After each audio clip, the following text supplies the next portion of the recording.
नमस्कार, मैं रवीश कुमार। आप देख रहे हैं ब्रीफ मीडिया न्यूज चैनल। चलिए जानते हैं देश और दुनिया की महत्वपूर्ण खबरें सिर्फ 5 मिनट में। लेकिन इससे पहले आपने इस वीडियो को लाइक नहीं किया है तो लाइक करें और चैनल को सब्सक्राइब करें। हमें कमेंट बॉक्स में बताएं आप वीडियो को कहां से देख रहे हैं। भारत पाक युद्ध विराम, विदेश सचिव विक्रम मिस्री ने की पुष्टि। विदेश सचिव विक्रम मिस्री ने ऑपरेशन सिंदूर पर प्रेस वार्ता में बताया कि भारत और पाकिस्तान के डीजीएमओ के बीच बातचीत के बाद शाम 5 बजे से सभी सैन्य कार्रवाइयों पर विराम लगाने पर सहमति बनी। अमेरिकी राष्ट्रपति डोनाल्ड ट्रंप और विदेश मंत्री मार्को रूबियो ने भी युद्ध विराम की पुष्टि की।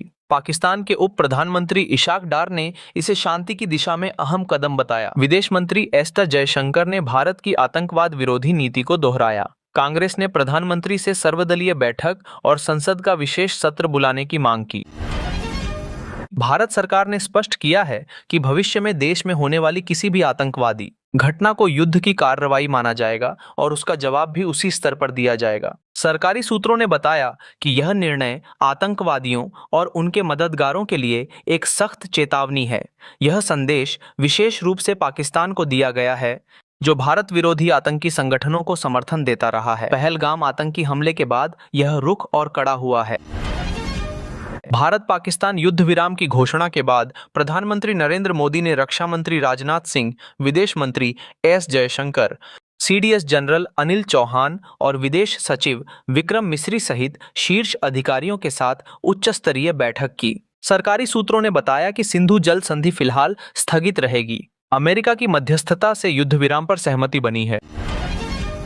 भारत पाकिस्तान युद्ध विराम की घोषणा के कुछ ही घंटों बाद पाकिस्तान ने शनिवार को अपने हवाई क्षेत्र को सभी प्रकार के विमानों के लिए फिर से खोलने की घोषणा की। पाकिस्तान एयरपोर्ट्स अथॉरिटी पीएए ने कहा कि अब सभी उड़ान संचालन सामान्य रूप से बहाल कर दिए गए हैं। यह कदम दोनों देशों के बीच तनाव में आई नरमी का संकेत माना जा रहा है। केरल से हज यात्रियों की पहली उड़ान शनिवार तड़के करीपुर हवाई अड्डे से जेद्दाह के लिए रवाना हुई।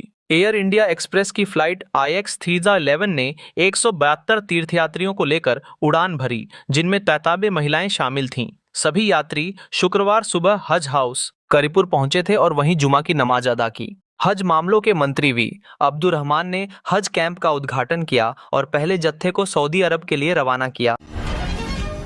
हाल ही में श्रीलंकाई जल क्षेत्र में मछली पकड़ने के आरोप में गिरफ्तार किए गए 4 रामेश्वरम के मछुआरे शनिवार को अपने घर लौट आए। राजा, कैम्बिल राज, जेरोन और अरोक्या ग्रामिस नामक इन मछुआरों को श्रीलंका की एक अदालत ने Rs75,000 के जुर्माने की शर्त पर रिहा किया। अदालत के आदेश के बाद उनकी रिहाई संभव हो सकी। हैदराबाद में आयोजित एक कार्यक्रम में ऑल इंडिया मजलिस ए इत्तेहादुल मुस्लिमीन AIMIM प्रमुख असदुद्दीन ओवैसी ने पाकिस्तान को आधिकारिक भिखारी बताया, जो अंतर्राष्ट्रीय मुद्रा कोष से ऋण मांग रहा है, और आरोप लगाया कि यह धनराशि आतंकवादी गतिविधियों के लिए उपयोग की जाएगी। उन्होंने दुनिया भर के नेताओं से पाकिस्तान के परमाणु शस्त्रागार को निष्क्रिय करने की अपील की। यह बयान उन्होंने Telangana Urdu working journalists federation द्वारा आयोजित उर्दू पत्रकार पुरस्कार समारोह में दिया। बेंगलुरु में कर्नाटक सरकार ने सरकार और सहायता प्राप्त इंजीनियरिंग कॉलेजों में कम नामांकन वाले नागरिक, यांत्रिक, ऑटोमोबाइल और अन्य इंजीनियरिंग पाठ्यक्रमों की फीस कम करने का निर्णय लिया। यह निर्णय छात्रों को आकर्षित करने के उद्देश्य से लिया गया है। उच्च शिक्षा मंत्री M.SC सुधाकर द्वारा हाल ही में निजी इंजीनियरिंग कॉलेजों के प्रबंधन के साथ की गई बैठक में इस मुद्दे पर चर्चा की गई। मुरली नायक के शव को बेंगलुरु हवाई अड्डे पर पहुंचने के बाद आंध्र प्रदेश मंत्री S. सविता द्वारा रिसीव किया गया। यह जवान पाकिस्तान की ओर से नियंत्रण रेखा LOC पर हुई गोलीबारी में शहीद हो गए थे। उनके शव को बाद में उनके गृहनगर श्री सत्य साई जिले के लिए सड़क मार्ग से ले जाया गया, जहां गम्मैयाग्रिपल्ली से कल्ली टांडा तक एक श्रद्धांजलि जुलूस आयोजित किया गया।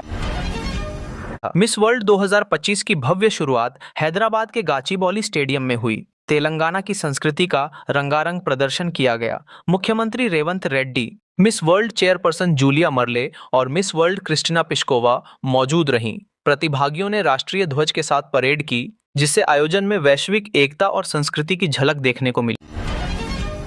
दिल्ली की भाजपा सरकार ने 100 दिनों की कार्य योजना बनाई। मुख्यमंत्री रेखा गुप्ता ने विभाग प्रमुखों के साथ बैठक कर विकास कार्यों की समीक्षा की। योजना में बिजली पानी आपूर्ति, यमुना सफाई, सड़कों की स्थिति सुधार, जल भराव का समाधान, अस्पतालों और परिवहन प्रणाली में सुधार शामिल हैं। श्रमिक सुरक्षा और जल आपूर्ति नेटवर्क भी प्रमुख मुद्दे हैं।